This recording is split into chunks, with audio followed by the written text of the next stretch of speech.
Today, I want to talk about how we can give ourselves grace. I think it's the best way to combat the shame that we're constantly facing in today's world and society. And it's something that I struggle with. I struggled with earlier today, which is why I wanted to make this video to not only help everyone else with, cultivating grace within their life, but also helping myself because it is very difficult living in the world that we live in to not look at life through a critical lens. But the beauty of it is that grace allows us to look through that lens while still understanding where we can improve without being too critical of ourselves, where it can impact our mental health and our well-being. What does it even mean to give ourselves grace? That's a really good question, because a lot of people are like, give yourself grace. Like, what does that mean? Especially when you're in a moment of like anxiety or fear and you're feeling like very uptight. What does it even mean to give yourself grace, and how can you interpret that in a way that's going to help you? Well, giving yourself grace means that you're accepting that you're human, and there's no shame in that. It's really removing shame from the equation of the lens in which you look through things, and understanding that we are all capable of mistakes and that mistakes are normal, and not assigning any morality to us making mistakes, but understanding how we can overcome them. When we make mistakes, we want to make sure that we're being kind to ourselves. Even when we do things really well, if we want to improve ourselves, being too critical is a lack of grace towards ourselves, because there are ways to give ourselves feedback without tearing ourselves down through that process. And being kind to ourselves through that critical process is a very important factor in giving ourselves grace as we continue to improve. Making sure that we're letting go of unrealistic standards and perfectionism. It's really hard in today's world. I mean, we live in a world where everything needs to be perfect. Social media has made everything to be perfect. If you make content, you feel like you have to be perfect. If you're doing anything, you feel like you have to be perfect. I just found one of my favorite jackets had dry rot on it, and I was like, oh my gosh, I wasn't checking my jacket, and now my jacket is destroyed. It's vegan leather, so that's probably why. I'm like so upset that this vegan leather is like falling apart, and now I'm like checking my whole closet. I'm like, well, you should have known better. Like you should have been on top of it. Like, I'm not perfect. I'm not going to be checking my closet all the time. Sometimes things are going to degrade, and that's okay. A big part of going through this process is making sure we're setting realistic standards and not setting unrealistic standards of being perfect and being able to do everything all at once, because that's just not realistic. Like, no one is capable of doing that. Now, when we run into these situations, we can learn something from it. So like with my jacket, for example, like I'm going to go through my closet. I'm going to check and make sure that I get the humidity down if it's a humidity issue, or maybe my vegan leather is just 3 years old and that's when it's supposed to degrade. But I'm going to make sure that I check through all my clothes, make sure that I don't have any other dry rot, make sure that I'm storing things properly. So that way I can avoid this in the future. But I'm not going to be upset that my jacket is now destroyed. Even though I love that jacket, I'm going to give myself grace and understand that it's okay. Things happen, and we will buy more jackets in the future. Everything will be fine. Now, there is a fine line with grace and excuses. So we need to make sure we're not making excuses for ourselves, but we are understanding, we're giving ourselves grace while still trying to improve. Grace acknowledges the mistakes, and it holds space with compassion for us to evolve and grow from it. So grace is not something that minimizes what we have done wrong. It doesn't avoid accountability in what we have done wrong, and it doesn't excuse what we've done wrong, but it allows us to look at what we've done wrong in a compassionate way, so that way we can learn from it, so we can grow from it.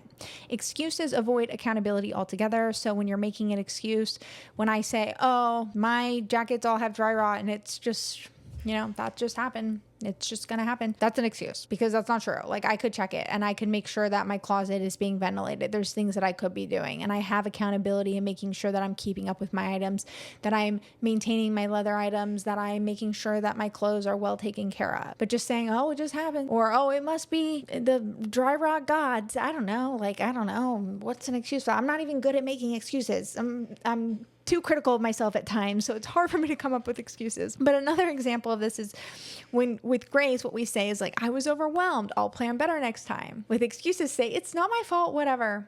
I have time blindness. There's no reason that I should be held accountable for my actions. Instead of saying, oh, I have time blindness, I'm going to have to plan better for the future, so that way I can counteract my time blindness. So we're making sure that we're not making excuses, but we're giving ourselves grace so that way we can learn and evolve from our mistakes and still continue onward on a path of growth while being compassionate to ourselves, because we're not perfect and that's okay. It's really important that we give ourselves grace in these moments because it builds our emotional resilience. It helps us move forward instead of staying stuck in shame. A lot of people have a hard time taking accountability because they feel shameful about it. And there's nothing wrong with taking accountability. I think with online culture, like something that I've seen is that we've created this like environment where anyone takes accountability, everyone kind of like dogpiles on them and they try to produce shame in that person for taking accountability. And this is the reason that a lot of people are refusing to take accountability and why so many excuses are being made. Because if you are somebody who does take accountability in today's world, people want to shame you for that, which is crazy because taking accountability is something that's beautiful. Like, you made a mistake, you're taking accountability for that. And now we need to move forward and we shouldn't feel shame. Shame should never be a weapon. Shame is a weapon of an oppressive mindset. And that's not something that we want to do to ourselves. What we want to do is we want to take accountability for our actions, grow from it, evolve, and encourage a growth mindset and an accountability culture rather than a shame-based culture. This is going to protect everyone's mental health and physical health. Whenever you're under a lot of duress, you're being very critical of yourself. It is going to degrade your health. I've gone through this.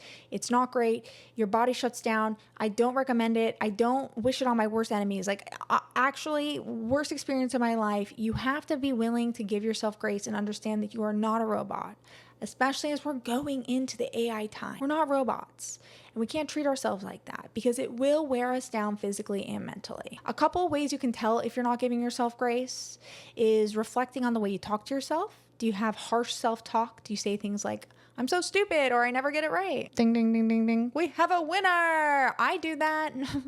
I do that. Oh my gosh, that's my favorite line. I just did that with my jacket. But you know what? We do get it right. We get it right every single day because we're still here and we're still alive. And that's what matters. If you have guilt for resting or not being productive 24/7 is another key indicator that you're not giving yourself grace. Look, we're not meant to be productive 24/7. This goes back to my AI robot thing. We're not meant to be productive 24/7. We're not robots. We live in a world that thinks that's appropriate for some reason. I'm sorry, it's not. It's not appropriate. We are not meant to be on all the time. We are meant to be leisure. We're meant to be eating grapes in a forest by a pool of spring water. Hot spring water. Am I painting a picture for you? Doesn't sound great? Eating berries off sticks. Playing in the dirt. Oh, what a time to be alive.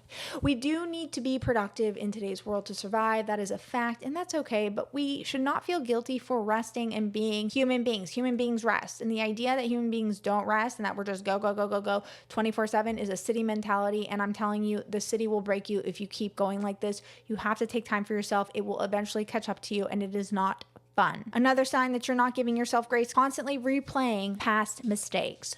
Flashing back to those moments where you messed up and you didn't do the right thing. Normally this happens like when you're trying to go to bed at night, like you're in bed, you're shutting your eyes, you're going to bed, and then all of a sudden you see the stupid thing that you did 3 years ago, like throwing away your snowboard for some reason, and you're like, oh, I wonder if somebody took that out of the dumpster. Why did I do that? I'm so stupid. Not giving yourself grace. It's in the past. It happened 3 years ago. Why are you thinking about that still? You can't constantly replay the mistakes that you've made. You have to move on from them. You have to give yourself grace and you have to let go of the past mistakes that you've made. And then finally, feeling unworthy because of your failures. Failures mean that you're moving in the right direction. Failures mean that you are moving closer towards your goal because without failing, you cannot win. You have to fail in order to win. The best people in life that always succeed always fail forward. Failure is a beautiful part of the process. It's something that you need to be able to accomplish what you want. So there's no reason to feel unworthy, but it is a sign that you're not giving yourself grace. So if these things resonate for you, and this is something you experience just like me, how can we start giving ourselves grace? Well, a lot of the time we need to pause and we need to name what we're doing. We need to understand why we are feeling the way we're feeling. For example, I would say something like, I'm disappointed because my favorite jacket just dry rotted. So you need to name the feeling. I'm feeling overwhelmed. I'm feeling like a failure. I'm feeling like I can't accomplish anything. So I'm disappointed in myself. And then challenge that inner critic narrative and ask yourself, would you say this to your best friend? Would you say this to your dog? Would you say this to anybody you like? And replace it. So instead of saying I'm a failure, say I'm learning something really hard and it's really difficult, but I'm going to get through this. So we're rephrasing the way that we criticize ourselves internally. And then we need to understand the context of the situation. So what external or internal stressors are we dealing with? Are you tired, overcommitted, overwhelmed? In my experience with my jacket, my bathroom is right next to that part of my closet. So of course, like the moisture has been seeping in there. That's probably what did it. annoying. So now I'm gonna have to move all my favorite stuff to the other side of the closet. That's fine. It's fine. It's going to be fine. But we have to understand the context of the situation. It's not a failure of myself. It's just something that I didn't pay attention to and I didn't notice it. And that's okay. Change this thought process to start speaking kindly to yourself, using affirmations like I just did. I did the best that I could do today. I'm allowed to make mistakes. I will buy new jackets. I will fix this problem. I just went and cleaned off some chalky substance on my big black leather jacket. Thank God, because literally if that went, I'd be more upset. But I caught it. The vegan pleather gotta go. The real leather, we're saving the day. We're gonna be fine. And we're celebrating that. We're celebrating progress, not perfection, because perfection doesn't make sense. It doesn't make sense in today's world. And it's fine that bad things happen. It's a part of the process. I was talking to my dad today even, and I was telling him about everything that's going on in my life before I found out about my jacket. It's been a very long day. And he told me, he's like, well, there's 100% guarantee that you're going to be in another negative situation in your life. You're going to end up in these situations again. And that's okay. It's a part of life. Don't let it stress you out. Give yourself grace. And I was like, oh my gosh, you're so right. Unavoidable. Because we are imperfect beings and we are meant to experience adversity throughout our lives. And the best way that we can handle this is by reflecting and learning without spiraling, because spiraling doesn't lead us to any solutions. So we can ask ourselves, what does this teach me? And then we can make a small plan. Next time, I will make sure that I'm checking my clothing more frequently because of the dry rot. Next time, if I'm overwhelmed, I will plan better so that way I don't become as overwhelmed as I am right now. This process of giving yourself grace is going to allow you to handle adversity in a way that isn't constantly criticizing yourself, but it's giving you a way to see where you can improve while also remembering that you're human, being kind to yourself, like the younger version of yourself would want you to be. The next step with this process is we want to make it into a habit. And I think being proactive is the best way to do this. So schedule weekly or even daily self-check-ins to make sure that you are going through this process of keeping grace. I try to give myself grace a lot. And today I did not have a very graceful day. I was very self-critical of myself over the last couple of days. I've been very stressed out and I have needed these proactive check-ins because it just sneaks up on you. It just comes out of nowhere. So getting ahead of it and having a proactive check-in is really going to help you prevent yourself from sliding down that slippery slope of negativity. And you can use a journal or a voice memo to help you through this process. And then when you are seeking any type of advice or any type of mentorship, make sure those people are rooted in grace. There's a lot of gurus online. There's a lot of people online that are going to give you advice, and not all of them are graceful. Not all of them give themselves grace. And maybe they just don't want to. Maybe that's not a part of the life they want to live. That's their prerogative. Okay. That's definitely their prerogative, not my prerogative. I'm going to need grace because if not, I'm going to drive myself insane. So I like to find people who also give themselves grace. You know, God gives me grace every single day. So if God is good enough to give me grace, then I should be good enough to give myself grace. If he is giving me grace and he is the all judgmental man in the sky, then I could probably give myself a little grace too. And that's how I like to look at it. So learning how to give myself grace through having mentorships and looking towards people who are leaders in cultivating new strategies to improve yourself, but while also keeping in the back of your mind that, you know, you are human, you're imperfect, you're going to make mistakes. The process is not linear. No process is linear. And no matter what you're doing in life, there's going to be a situation where you can beat yourself up about it, but beating yourself up is never going to be the solution to solving the problem. The solution is by looking at it through a lens of constructive criticism while also understanding that you did the best that you could do or you would have done better. Once you start to implement this approach, it's going to be a lot easier to grow and improve without a mental load of stress and anxiety. And you will stop measuring your worth by how flawless you are, because there's no reality that exists where we don't have flaws. Giving yourself grace is not lowering your standards. It means that you are giving yourself the ability to measure yourself through overcoming adversity, not the adversity that faces you. It's not about what happens to you. It's not about how you fail.